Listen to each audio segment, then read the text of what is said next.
so there's us and our official titles, and we're going to talk today about simulation, and its scalability, and how it's relating to the cloud today. So with these SIMULIAworks type tools. So let's go ahead and get going to the agenda. And so I'm going to lead off and continue to keep talking, if you want to call it that, giving a background and the building blocks of SIMULIAworks. Where does this come from? What does this mean?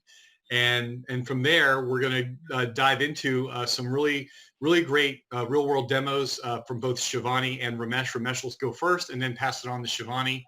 Shivani will wrap things up with our call to action and next steps. So without further ado, let's talk about simulation and Dassault Systems / SOLIDWORKS commitment to it.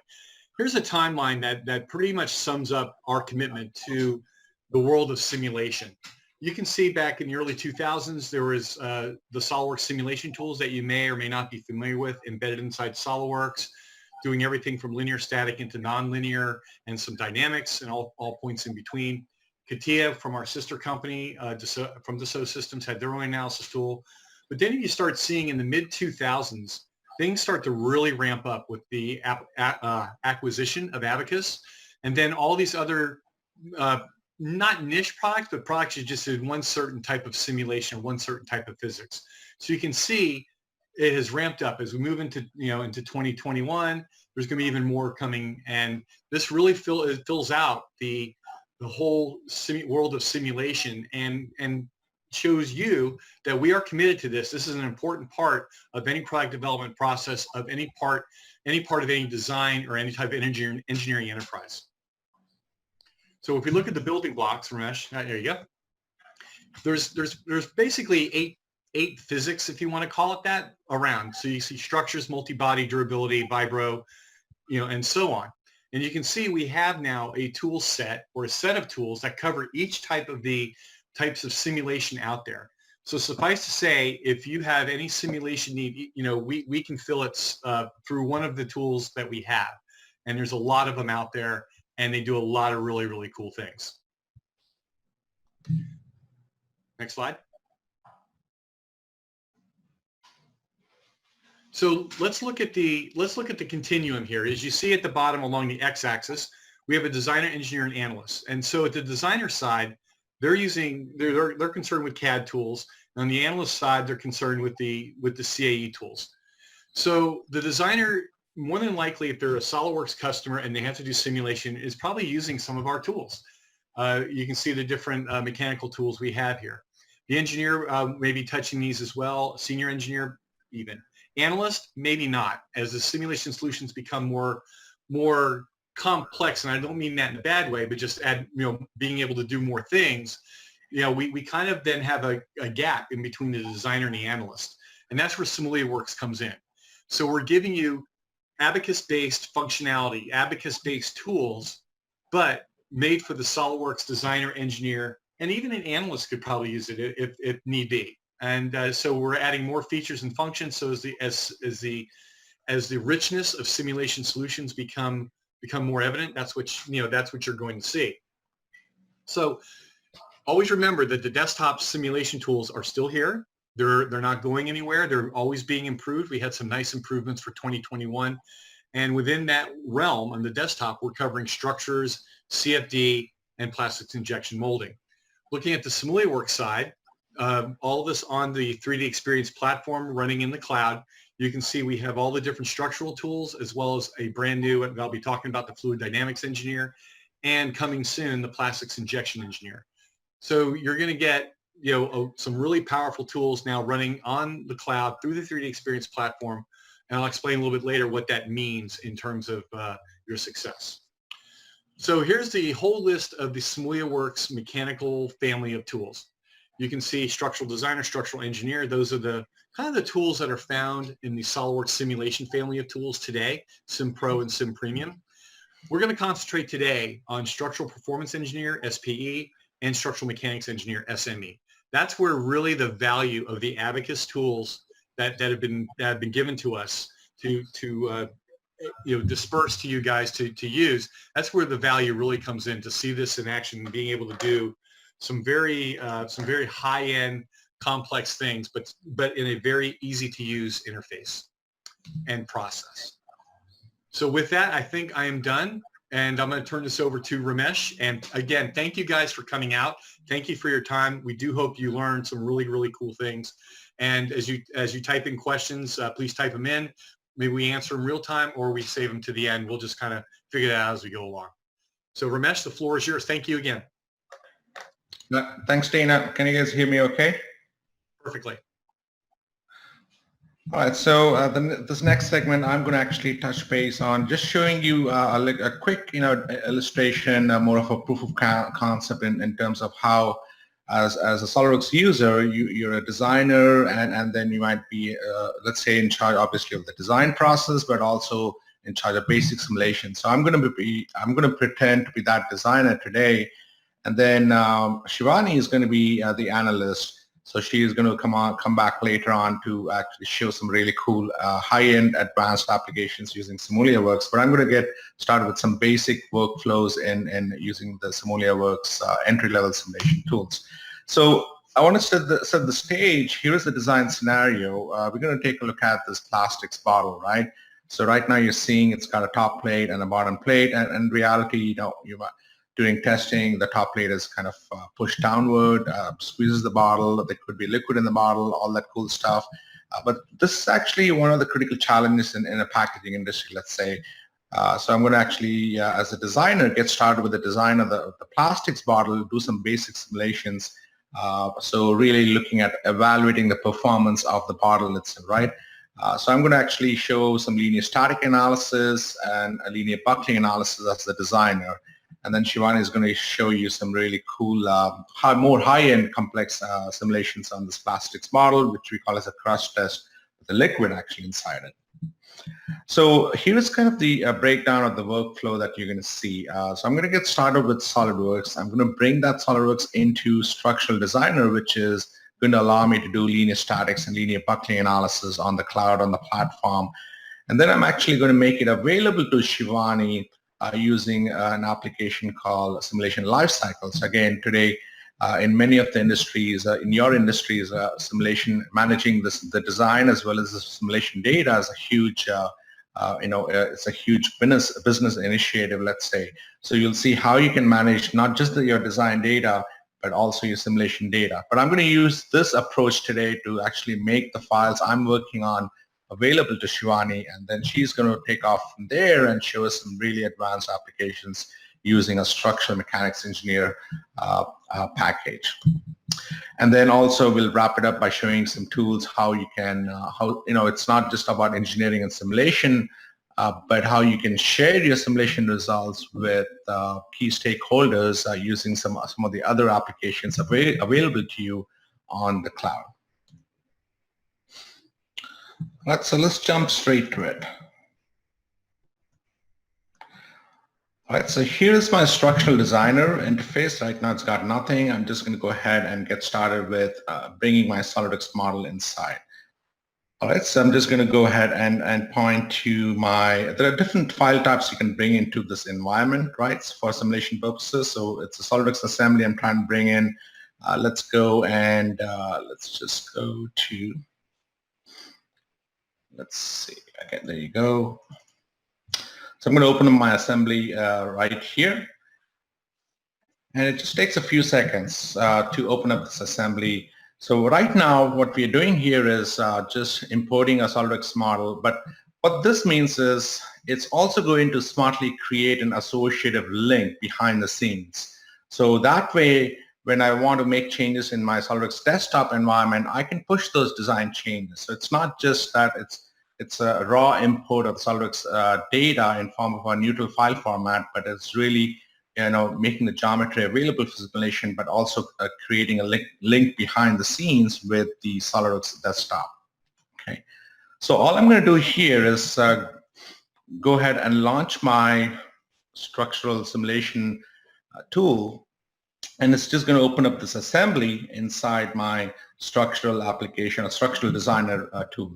So right away it tells me, okay, what are you interested in? Do you want to do a structural analysis or a buckling analysis, frequency, thermal? So these are some of the basic simulations as a designer I just want to see what the overall strength of the design is, maybe the buckling mode shapes, and maybe use that information to make design change. So that's all I care about as a designer.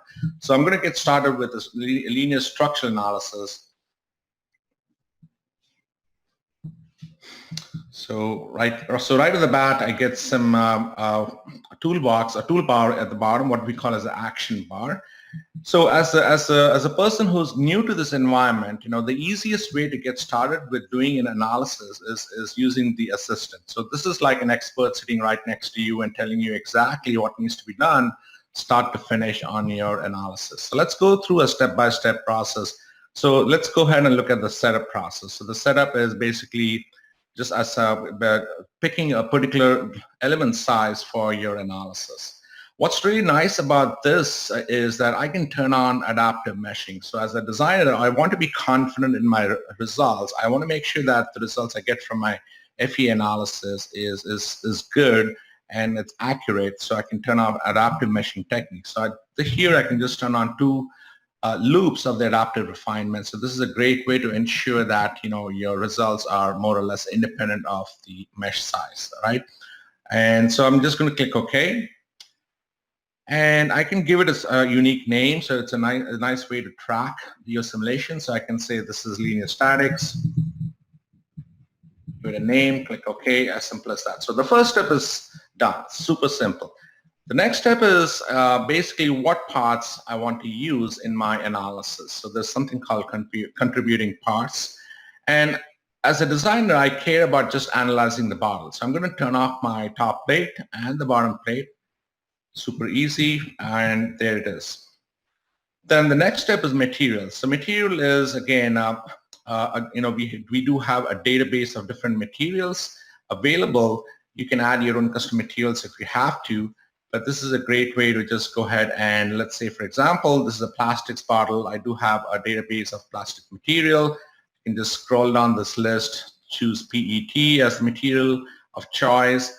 And I can also quickly verify some mechanical properties, thermal properties of this PET if I have to, and make sure that those are the mechanical properties I want to use. So once that is done, I can just say apply, close this guy, click this bottle, and the graphics area, basically done. So I get a check mark against materials, so good to go there.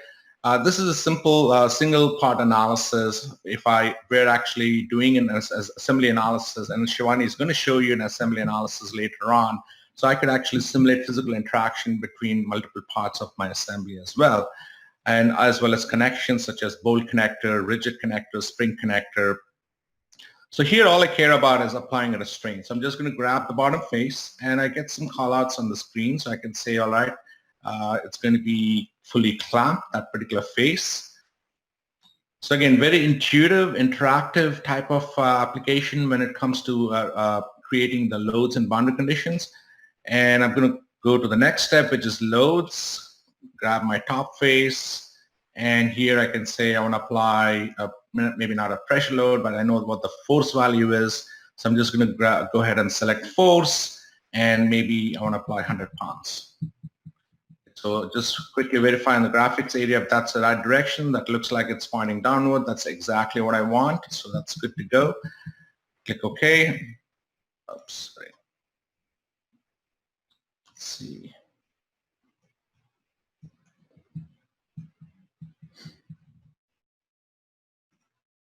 There you go. All right, so I have all green check marks, as you can see in my assistant on the left side. So let's go ahead and simulate this guy. So super easy way to get started with simulation, right? I get my SolidWorks geometry in, and I'll go use the assistant. Great way to get started. Walks me through a step-by-step process. And right now, it's asking me how I want to actually run the simulation. So that's the power of being, solving this on the cloud. Is I do have the option to solve it locally as well, but also on the cloud if I have to. So let's say for this illustration, I'm just going to go ahead and solve the problem locally, but also within the local environment, I can tell the program to maximize the usage of all the cores available on my machine. So that's why the performance level is all the way to the right side. I'm just going to click OK and let it run. So hopefully, at this point, it's going to take maybe less than a minute to run, but In the meantime, if you have any questions, feel free to chime in and ask any questions you have. Maybe I can ask Dana and Shivani if there are any questions, or if you want to jump in and provide me comments so far.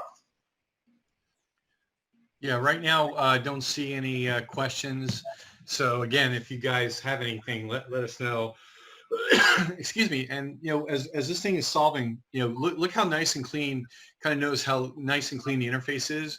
That was one of the kind of design considerations when we were talking, years ago when they were architecting this product, was the input that they got from us and SolidWorks side. It has to be really a really good, sleek product, because if it looks hard to use or unintuitive, then it's not going to get used. And we want to get away from a really great analysis tools being perceived as hard to use, the interface is messed up, all that stuff. So please keep an eye on that as Ramesh goes through this. Perfect. Thanks, Dana. So as you can see, the analysis runs super fast. Again, think about like if you have a much bigger problem, a larger complex problem that you're running, you can certainly take advantage of the cloud, solve it a lot more faster if you have to. So let's go ahead and look at some key results. So one of the things I obviously like to do is just look at, play the animation, just see how this thing is actually moving. Is it deforming? Is it bending, twisting, shearing? If that's the right expected behavior. So you can get a lot of feedback, a lot of information right out of the bat by looking at this animation. So I can also go ahead and maybe take a section through the model so I can see what's going on inside. I can then just go ahead and animate this.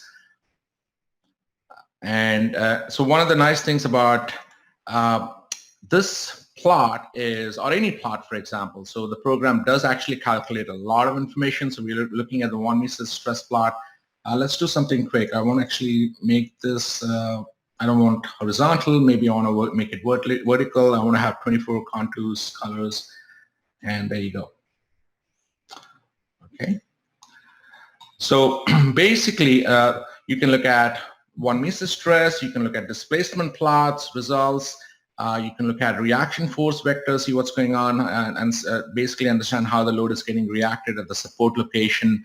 You can also look at compression tension, so where this bottle is actually getting compressed. The red is all the tension areas, and the blue is all the compression areas. Now watch what happens when I move my mouse over, or just hover my mouse over the plot. I can get a probe value. So depending upon where I'm looking, so here you can see a value 3.01, you pass a 4. And then if I click on move on any of the blue areas, I have a negative, which means it's under compression and so on. Okay, so you get real-time feedback, which is really powerful. So a lot of visual feedback as well as a lot of data that you can also look at end of the day.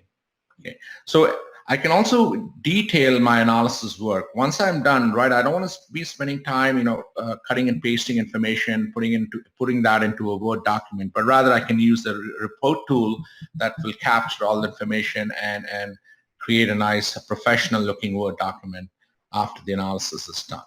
So this looks pretty good to me so far. So what I want to do is just go back and also verify some buckling analysis information. So same process. I'm just going to go ahead and get started with my linear structure validation tool. And I'm going to, this time, instead of structural analysis, I'm going to choose buckling analysis. Click OK, and there you go. So I'm going to go ahead and look at the assistant one more time. So same process. The workflow does not change whether you're doing a linear static analysis or a buckling analysis or a thermal analysis. So so that's nice. One of the nice things about working in this environment is every time the workflow remains the same. So let's go through these steps one more time. So I'm just going to go ahead and again, I don't want to analyze the top plate or bottom plate. Let's look at the restraint. I'm going to clamp it this time. Same, grab the bottom face, click OK, done. Then I'm just going to apply a force on the top face. And let's grab the force value was 100 pounds. Okay, so that's all done, and I can just go ahead and run my analysis. Okay, so same, it's a great way to be able to get a lot more information about what your product performance might look like. So in this case, I'm just going to go ahead and same options as before, max performance, click OK, and let it run. So the purpose of doing a buckling analysis is to obviously give me an understanding of, this plastics bottle is definitely going to take on a lot of compression loads in real life. So I just want to get an understanding of what those shapes might look like, if it's really going to fail under buckling. In reality, how much load it can actually take on before it starts to buckle. So that's exactly the purpose of doing this buckling analysis. So that seems to be, it's almost done. And the first buckling mode shape is about 82. So it's 82 times load it can withstand. So that's pretty good. It's pretty stiff. So, but that doesn't look like the right buckling shape to me. So if I go to the second one, that looks a little bit closer to what I would expect in reality. So let's go ahead and animate this guy.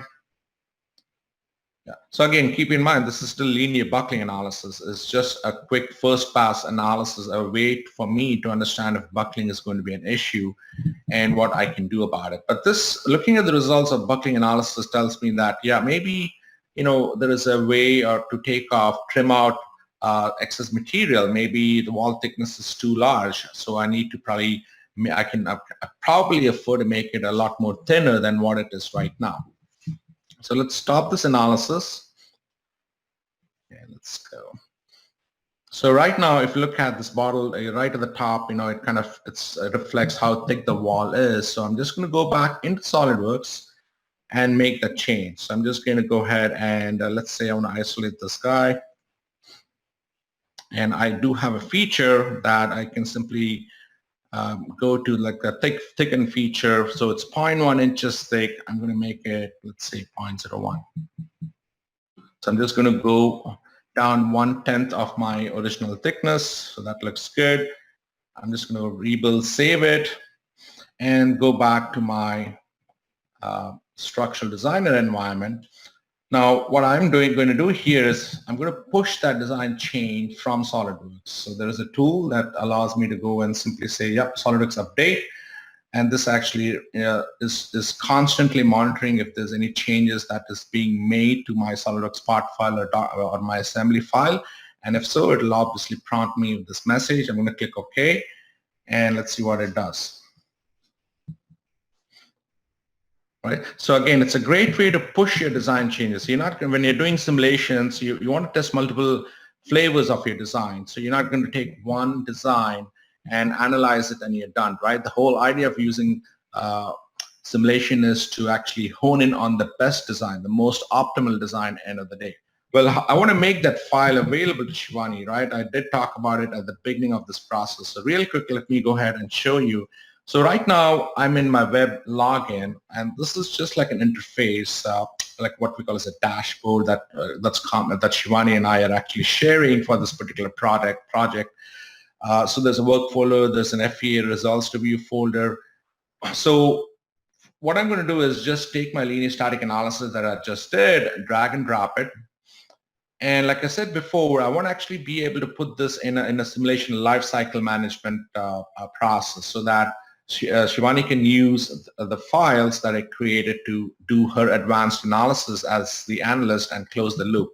So I have my linear statics already done, so I can actually put it through a data management loop if I want to. But what I want to do is make a copy of this. So that way, I can give it a name, say advanced analysis. So what I'm doing here is not only making the files available for Shivani to do her advanced analysis, but also making a duplicate. So it kind of disconnects what I've done. It creates an exact clone of what I've done so that Shivani can take that file and do whatever she wants for her advanced analysis.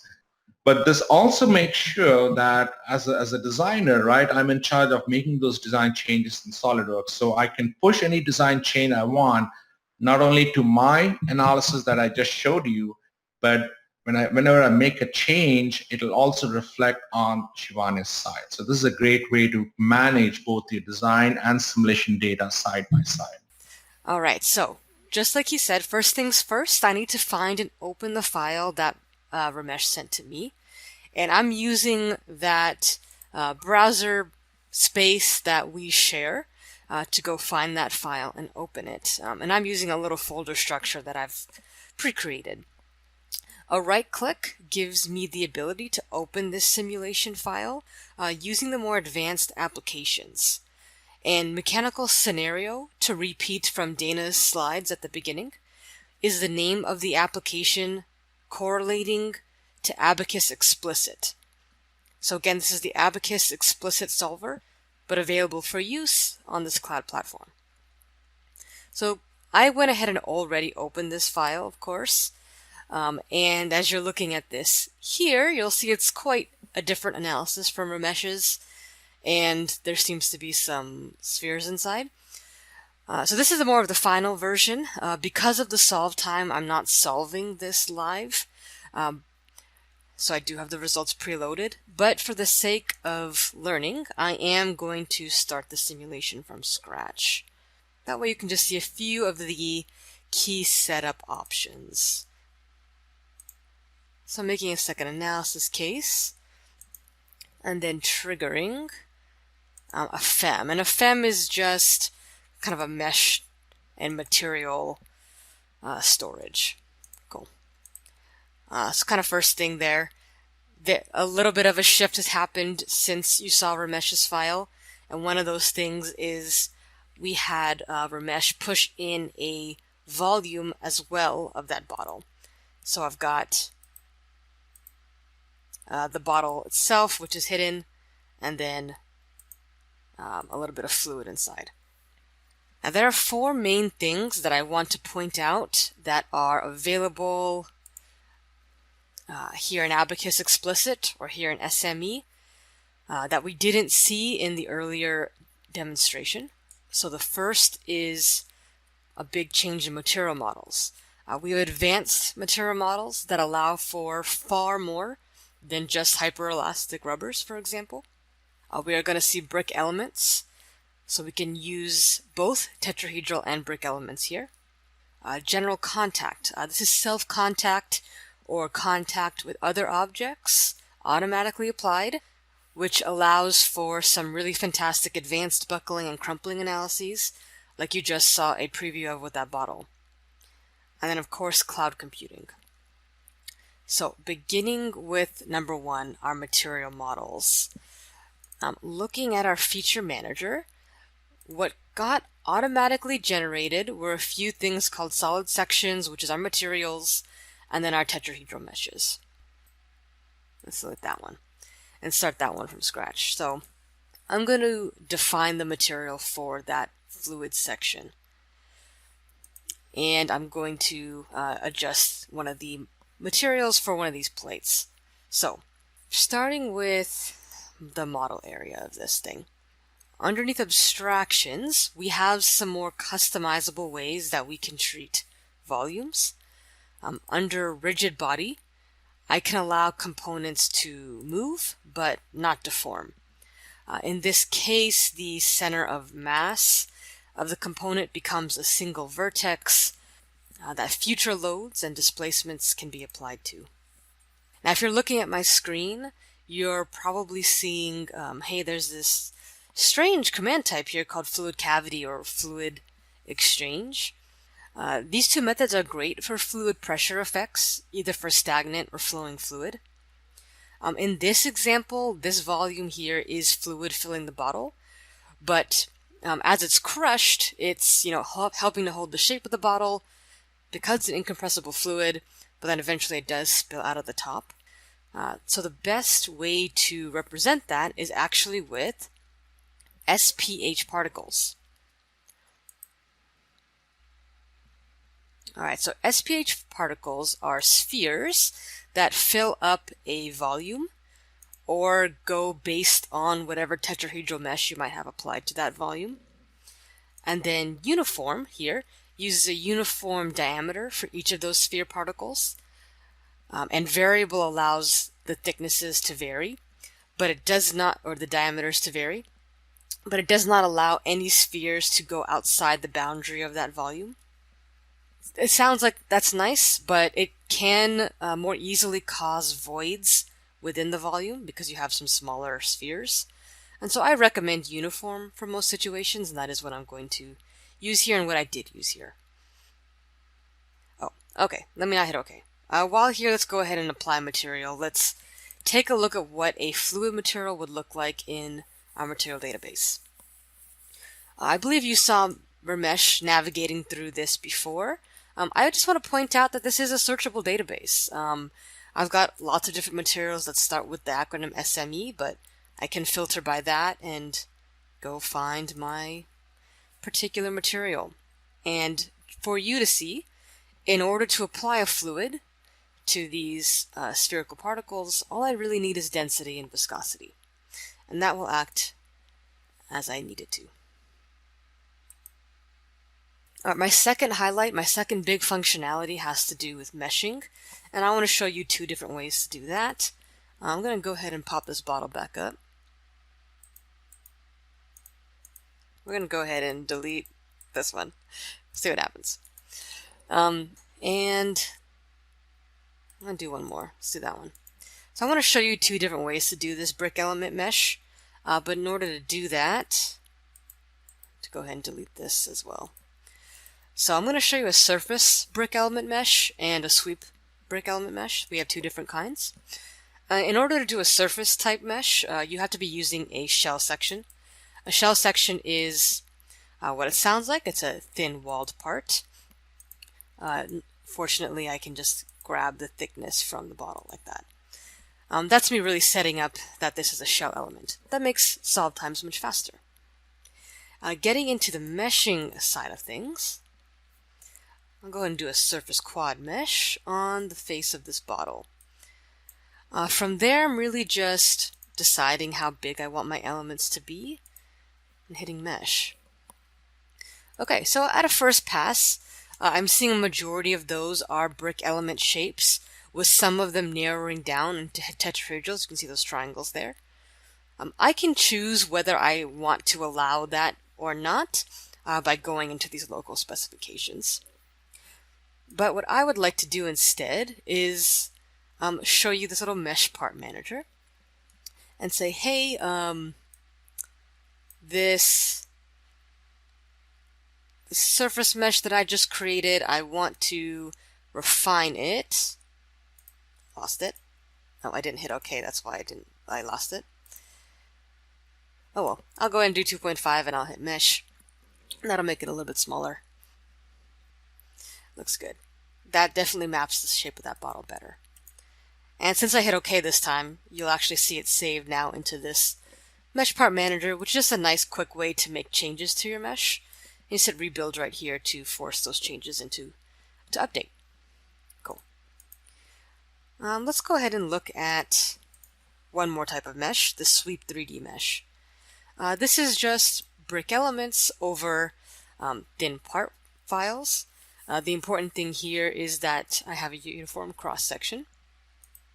And I'm going to set a number of layers to be 2. So I love that I've got very large elements to map over that shape that can also be very thin, so I can sew a few elements across a thickness. Very cool. That's some of the possibilities there with brick elements. The third big thing I wanted to hit is in terms of general contact and then the explicit solver. Similar to the FEA that Ramesh ran, I'm going to be compressing this bottle in the vertical direction and causing a buckling scenario. But it's going to be a far more extreme compression to the point of that extreme crush we saw earlier in the animation. So because of that extreme amount of buckling and self-contact, we must use the explicit time integration type analysis. That's explicit dynamic steps. And that's what's possible in SME, or our explicit tool. Now, explicit time, or explicit solver, it uses very small time steps to maintain accuracy, because it is a realistic length of time. So to maintain accuracy, that is required. So it's best to use a fraction of time that realistically it would take to actually compress that bottle. So 0.05 seconds. Now, because of the extreme buckling that the bottle is going to see. It's important that as it collides with its own walls and with the sphere particles within, that I set up enough sliding contact to represent all of that. Predicting what may or may not collide is a nearly impossible question. But with general contact, I can just quickly set up a little bit of friction. And then in one click, or really just a few clicks, I've said, hey, anything that might collide is now should be treated as a sliding contact. So just a few clicks, that's all taken care of. It's so much faster than many other tools. Alright, so now just to quickly finish up this setup, I'm going to clamp the bottom face and apply a little bit of a displacement on that rigid body that I made earlier. That's center vertex, of course. Oh, you know what? Let me do a load of that. Let's push that downwards.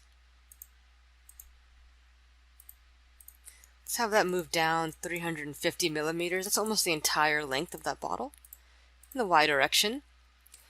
And then for stability, I'm going to fix the other potential directions of movement for that plate. Alright, so I know you know and I know that this isn't actually completed being set up. Obviously the mesh is missing. But what's nice about this is this feature manager is giving me a quick call out of things that I've missed. These red highlighted rows are areas where I'm missing a material application. Or here in my scenario area, this applied translation that I just created is missing an amplitude curve. Amplitude curves are important for explicit analyses because it's more of a realistic application of the load. Cancel. I'm going to go ahead and do a smooth step amplitude. I'm type the numbers in and then explain to you why I did what I did. Alright. So smooth step amplitude curve, like I said, it is applying that load instead of just a straight linear line. It's a more realistic application of that load. Mathematically, what it's doing is at the transition points of the data points that I typed in, it's making sure the derivative of that curve is 0, allowing for a smooth transition from step to step. And really finishing up this application would be applying that amplitude curve here. Alright, so kind of getting into the fourth big functionality increase, that final highlight. You saw a little bit of this when Ramesh chose to run his simulation and he chose to use credits. So I have choices just like him beyond the local computer calculation. I can run this on the cloud using various tokens or credits available on the 3D Experience platform. This is so beneficial, especially for complex analyses like this, because the explicit solver is a direct sparse solver, meaning it's directly solving the equations of motion for every nodal point at every time step, which can be extremely RAM intensive. So being able to take advantage of unlimited amounts of cores and virtually unlimited amounts of memory available on the platform, we can no longer hit limits due to that. Alright, like I said, I'm not going to run this live. Let's go ahead and jump back to that initial case and back into our results. I just want to show you a few more result options. I'm just kind of focusing in on, the animation was cool. We can see it, we saw it bounce, we saw some crumpling in the areas around that fluid, but not in the fluid area itself, helping kind of strengthen that bottle. And then, of course, as it tilts long enough, we see that incompressible fluid flow out the end of that bottle. It's also cool to look at. It's so distractingly cool, actually. But let's take a look at some numerical results as well. Numerical results are really the bang for our buck, what this is really all about. So in the plot tab, I can take a look at the reaction force, let's say. The reaction force that it took to begin crushing this bottle.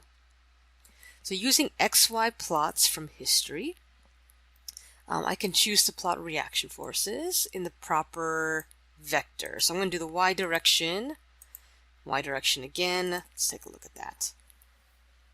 Alright, that's the reaction force over time. With a quick zoom in, I can point out that at the very initial crushing step, we're seeing about 2,000 to 3,000 newtons of load required to begin crushing that bottle, which is about 500 pounds. That's pretty reasonable considering a mesh, I believe, estimated about 850 pounds with a sticker bottle for the first buckling scenario. Alright, cool. So to kind of wrap up my half of the presentation, I'm just going to repeat those 4 biggest functionality points that I made. Just to repeat that again: material models, brick elements, general contact, and access to the cloud. Those 4 things, but with different examples. So starting with that first one, material models. We just saw a fancier material model of SPH elements, those fluid particles. In this case, look closely at this bump here. What this is a part file striking a rock wall that had a little bit of a chunk of rock sticking out of it. And if you look closely, some of those elements look a little bit funky. As I move downwards through the animation, you're seeing those elements get deleted. So this is called a damage type material model, or element deletion type. As those elements see enough strain or stress, they get deleted, allowing me to emulate things like this, where I'm having actual a shattering of a material. You can see how that rock split apart. Pretty cool. For another example, for point 2, for some of that brick element meshing, some of you, anybody on this call is an ABAQUS user, you might be more familiar with our the ability to do mesh controls or refined meshes or partition areas of the model. And I just want to point out this idea of partitioning a mesh with this solid body here. This is a piece of a frame of a car, but it was modeled with a single solid body, potentially in SolidWorks, potentially somewhere else. But taking advantage of this partition mesh, you can do mesh refinements on particular areas of the model, or like what can be done in this case, I'm meshing individual beams one at a time without having to go back to SolidWorks and split out all those members. Third thing, just kind of highlighting that general contact and that high level of deformation we can get out of this tool. You can see all these holes here as they get twisted. It's very hard to predict which of those holes are going to buckle with this loading scenario. So that general contact which automatically applies that contact is just such a time saver to be able to analyze this really in one step. There's also another good reason to be using brick elements. You can see how thin that part file is. That way I can have small elements here near the holes, but not many elements through the thickness for time savings. Alright. And that fourth main point, that connection back to the cloud, that cloud computing, I'm going to show in a slightly different way. I'll show this with this idea of being able to view our results. You saw these set of results earlier when you were looking at Ramesh's screen, and these are just the actual results that he ran. They get loaded onto the cloud when you save that file. And because we both have access to the same cloud database, I can view those files as well without ever having to open them in my standalone software. You can see I'm just viewing my results here on the cloud. I can rotate around, and I can take a look at stress instead of displacement, maybe do a little bit of rotating around, checking out the animation, probing results. That's all available to me here on the cloud. I'll go ahead and make some annotations. Let me tell him, yeah, let's definitely make that thinner, right? I can send out that annotation to him, and he sees that. He can go make that change. Just to summarize all the things we saw today, I know when I first saw all of these programs, I was like, what is it for? What's the best time to be using them? What works best for me, for my customers? And so I'm kind of explaining this to you in the way that I think makes the most sense. If you're a SolidWorks user, you're likely familiar with Simulation Professional. And that really correlates with what Ramesh was showing at the beginning of the presentation. That structural designer set of tools. And it's Same functionality, it just happens to be on the 3D Experience platform, in case that's a workflow that works best for you. Now on the Simulia side, if you're an ABAQUS user, you might be an analyst who used ABAQUS in the past. There are licenses types called ABAQUS Standard and ABAQUS Explicit. So those have been split out into two things again, and on the 3D Experience platform they are called SPE and SME respectively. And that is what I showed during my demonstration. So just another example. Again, structural designers, that linear statics, that buckling, that frequency testing. SPE is fantastic for brick meshing, large deformations, but we're staying in that implicit dynamics area. And then SME is really that explicit dynamics solver. So it's fantastic for crushing and buckling and impact testing and some of the stranger material models like we saw today, the SPH elements or those damage elements. So depending on what you're using, if you find yourself needing advanced nonlinear analysis, which might mean some of the bullet points that you have here, or essentially means I need something much better than SolidWorks simulation, I need ABAQUS Standard or ABAQUS Explicit, then reach out to myself, spatel@GoEngineer.com, and we will set up a benchmark for you to make sure that your files can get you the results you need here in this tool.